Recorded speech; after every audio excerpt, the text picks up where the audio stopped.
Hello Aries! Welcome dito sa aking channel, Kapalaran 888. Welcome.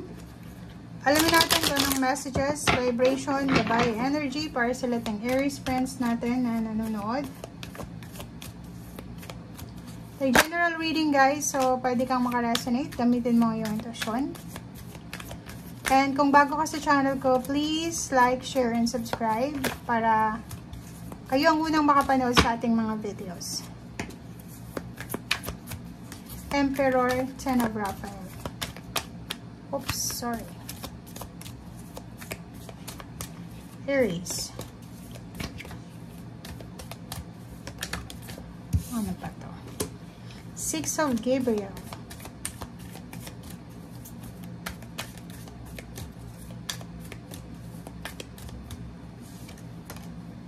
Seven of Raphael and Four of Michael. Okay. Aries. 5 cards. Nakikita natin dito guys na may kailangan kang gawin na decision making. Okay? And etong decision making na gagawin mo, itong 7 of Raphael, is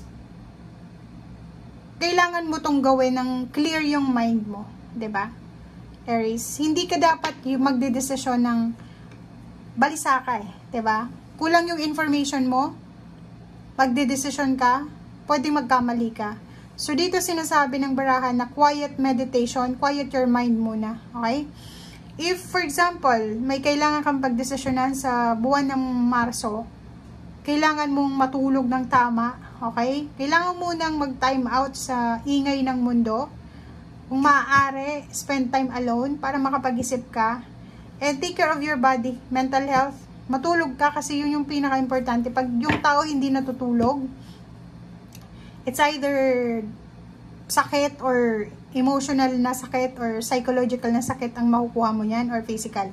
Diba? So, if kailangan mo ng clarification, meditate. And if stress ka, hanapin mo kung sino yung taong makakatulong sa'yo sa stressful mong sitwasyon. Okay? Dito sinasabi ng barahan na after mong makapag-isip, after mong makapag-desisyon, after mong makapagpahinga, diba? Sorry. Kailangan mong gumawa ng desisyon according sa kung ano yung gusto mo. Hindi yung gusto ng mga tao sa paligid mo. Kailangan yung gusto mo. Kailangan yung gusto mo yung masusunod. Okay? Okay, so dito sa Emperor na to, sinasabi na huwag tayong masyadong emosyonal sa decision making na gagawin natin. Okay? If ever man na may decision kang gagawin sa buong buwan ng Marso or 15 days ng Marso, kailangan, alam mo, efficient, stable. And yun yung gusto mo talaga. Hindi sa dahil gusto nila sa paligid mo or kailangan i-please mo sila, hindi. Take charge of the situation. Okay? Ano man itong plano mo, gawin mo siya naayon sa kung ano yung kagustuhan mo. Okay? Dito sinasabi ng barahan na wala ka namang masyadong problema sa relationship ngayong 15 days na to ng March. And at the same time, sinasabi ng barahan na you did a good job. Diba? You've done a wonderful job. So, oras na para sa next move mo. Next project.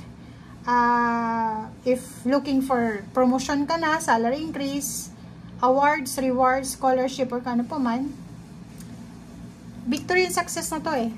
So, isipin mo na kung ano yung ginawa mo sa past, eto ay hindi ito connected sa past. So, kailangan mong maging mas motivated pa. Diba? So, kasi normally yung ibang Aries, pag nakikita nilang nagtatagumpay na sila sa buhay, parang nagiging at ease na sila. Di ba? Yung parang ang tawag dito, naglalay low na sila kasi nakuha na nila yung gusto nila eh. Maging katulad ka ng fire sign na Sagittarius and Leo na kahit na nandun na sila sa tuktok ng tagumpay, consistent pa rin. Kailangan nilang maging mataas pa yung pangarap nila. Yun din yung maganda dito sa Aries kasi kontento kayo sa kung ano yung meron kayo. Pero, marami pang offer yung universe para sa inyo na pwede mong masayang dahil sa kontento ka na. So, kailangan open ka sa lahat ng mga opportunities. Or yun, sa mga possibilities.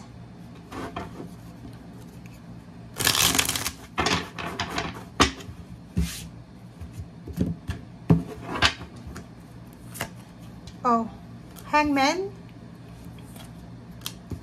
the Moon. Okay. Oh, 'di ba? So, relationship pa to, trabaho, negosyo, or kung ano man itong ino-offer sa'yo. Kasi, kung makikita mo, ino-offer to sa'yo eh. May nakikita tayo ditong hindi makapag-desisyon na Aries dahil sa takot siya. So, like for example, may nag-offer sa'yo ng trabaho. Hindi ka makapag-desisyon kasi natatakot ka. Natatakot ka na baka hindi ka matanggap sa trabaho. Or natatakot ka sa hindi mo alam na kinakatakutan mo. But nandito yung King of Wands, sinasabi na wala kang dapat ikatakot dyan. It's either work yan or relationship na ino-offer sa'yo. Kasi ang kailangan lang dyan is sipag at tiyaga. Walang parang sinasabi ng baraha dito, hindi measurement yung kung gaano ka katalino, kagaling. Basta ang puhunan mo dito sa ino-offer na to sa'yo is sipag, tiyaga at pagpupursige. 'Di ba? So, kung ano man itong ino-offer sa'yo, pwedeng malaking halagang pera ito, katumbas ng malaking halagang pera. Pwedeng, eto na yung minimithi mong, anong tawag dito? Dream salary mo ba to? Dream job? Pwedeng hindi mo to dream job, pero dream salary mo to. Pag-isipan mong mabuti makinig ka sa sinasabi ng iyong intuition. Kasi kung ano man ang decision making mo sa ngayon, siya yung magiging dahilan para maging balansehan yung pera. 'Di ba? So, mag-comment sa comment section guys yung may mga offer dyan ng trabaho.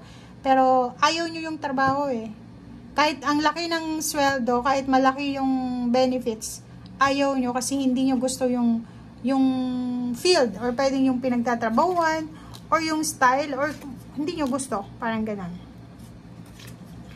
Okay? So, nakikita ko sir dito na medyo may nararamdaman ka bang hinanakit sa kapamilya mo?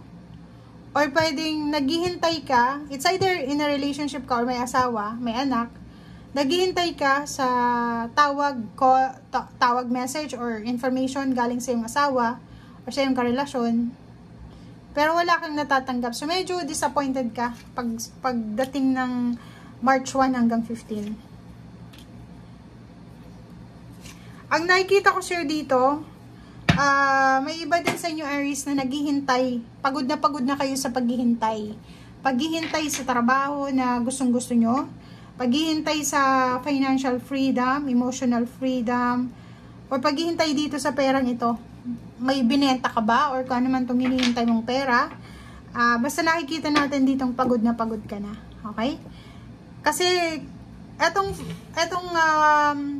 Queen of Wands na to is yung freedom to eh. Financial and emotional freedom. Parang yun yung pagod ka na eh. Pagod ka sa paghihintay kung kailan mo yan makukuha. Okay? So, comment down below Aries if you are resonated. Maraming salamat. See you again. Bye!